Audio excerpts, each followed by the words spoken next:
Sometimes when I'm least expecting it, I'll get a message or a phone call from a viewer, a coworker, or a really good friend saying that they've got a problem with a mower, blower, or trimmer and they need my help. I'll then ask them what's going on, and you won't believe the responses I get, from it being too hot, it shaking and then stopping, or sometimes they'll have some explanation that simply doesn't make any sense. It turns out their perception of the problem is so far away from the truth that it makes fixing anything almost impossible to do. In today's video, we take a look at this Honda HRN lawnmower, and the problem is that, well, I don't know if you can tell, but it's pretty obvious what the problem is. The pull rope is not retracting like it should, and of course it's hard to start an engine if the recoil doesn't work. Now this problem is obvious and quite easy to figure out. It's either broken or needs cleaning and servicing, but what happens if the problem is not so obvious then? Well, that's what we're going to talk about today. Now, I've already fixed this mower in a different video, so if you want to see that video, there should be a link to it at the top of the screen or at the end of the video. But while I try and fix the problem on this mower, I'm going to talk about some very interesting interactions I've had that simply make repairing stuff so difficult, and to be quite honest, I'd rather not know at all. Now, this mower is not commercial grade, but they wanted to use it that way, and it's taken its toll on this economic cut down redesign, but I can't blame them for choosing it. So when they reached out to me and told me the issue it was having, and after seeing the mower in person, it's pretty obvious what needs to be done to it. But sometimes I'll get some of the strangest calls about a mower having issues, and their explanations are just baffling. Now, I can't really blame them. Sometimes they're getting this information secondhand from the person who is using the mower. So in that situation, it's almost impossible to get a clear explanation of the problem without talking directly to that person. So the first interaction I want to talk about was a call I got from a coworker who said they were having issues with a mower that I had sold them months ago. It was apparently having an issue where it was stopping after using it for a certain amount of time, but I was having a tough time understanding what the problem really was because of their explanation. The way they described the problem was if they were retelling a story they once heard on a camping trip around a campfire. It wasn't very clear as to what was going on, and you could tell the details were almost made up on the spot as if this was an improv. And as I was trying to take in what they were saying, I found myself asking more questions, but they really didn't have any answers for me because, remember, they're just relaying the information and did not experience it themselves. Unfortunately, we were not able to meet up due to some factors that were somehow not under any control, which meant I wasn't able to get to the mower for an inspection, but then they told me it wasn't a big deal. I just find it kind of weird they were seeing this as not a big deal because to me, I thought it was important, otherwise why call me back after 2 months of using it? Now there was some good news later on. I was able to stop by because I happened to be in the neighborhood and talk to the person who was using the mower when the issues started happening.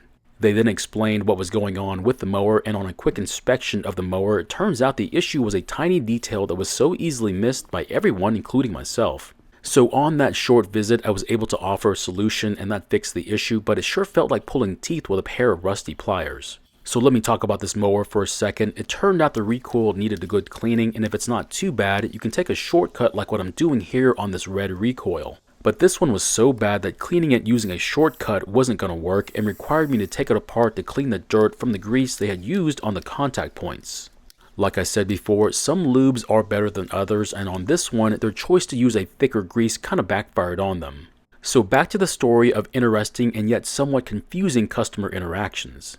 So the last story had a good ending, which is all I ever really wanted for all of my interactions, but sometimes there's a huge communication problem that, well, isn't going to turn out good for anyone. The next story has to do with a friend of a friend, if you catch what I'm saying. I don't know them personally, but we both know the same person. I went over to a friend's house and was expecting to pick up a couple of items to work on, but when I got there was one extra item that I wasn't planning on. They then told me it was their idea to give me the extra item to fix, and it was not the owner's idea, which I thought was rather odd, but I went along with it and took everything home. But as soon as I got it home, things didn't add up about the extra machine, and I had a bunch of questions, but unfortunately the information was once again relayed to me, which is not going to help out anyone unless it's from the user. The reason this one needed user input was because they had apparently done some work to it, and I needed to know what they did, otherwise we might have some issues with the diagnosis. Unfortunately, that didn't go according to plan, and even though there were attempts made on my part, I wasn't able to make contact with them. That left me with the responsibility of making choices for the fix, and I did what I thought was right, and I plan on giving it back that way.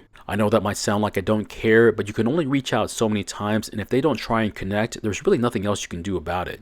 Don't worry, I did film the repair, so you'll get to see what the issue was and what I decided to do to deal with the situation. Some of you are not going to agree with what I did, but that's okay. You can't make everyone happy, so I don't plan on starting now. So what kind of interactions am I expecting then? Simple. I call you, we have a chat about the machine, and you do the best job you can of explaining the problem from your point of view, and we go from there.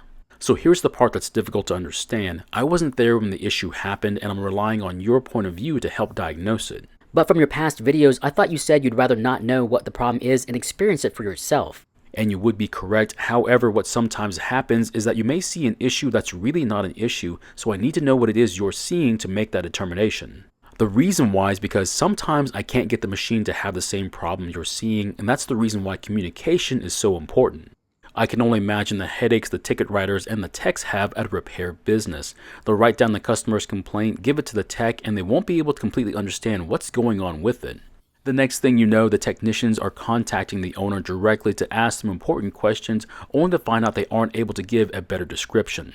The customers will then come back and pick up their machines, only to find out they were charged for a diagnostic with no real answers or even a fix. Like I said before, if you come in and your wheels have fallen off, the problem is pretty obvious, but if the problem is something that only happens when the sun is in the west and the moon is visible, it might be a bit tougher to diagnose. Now I know that a lot of people are not tech savvy or mechanically inclined, so I'm not going to hold it against them. But at least do your best to describe the problem and be available for some communication, otherwise don't expect a repair person to go above and beyond to make up for your part.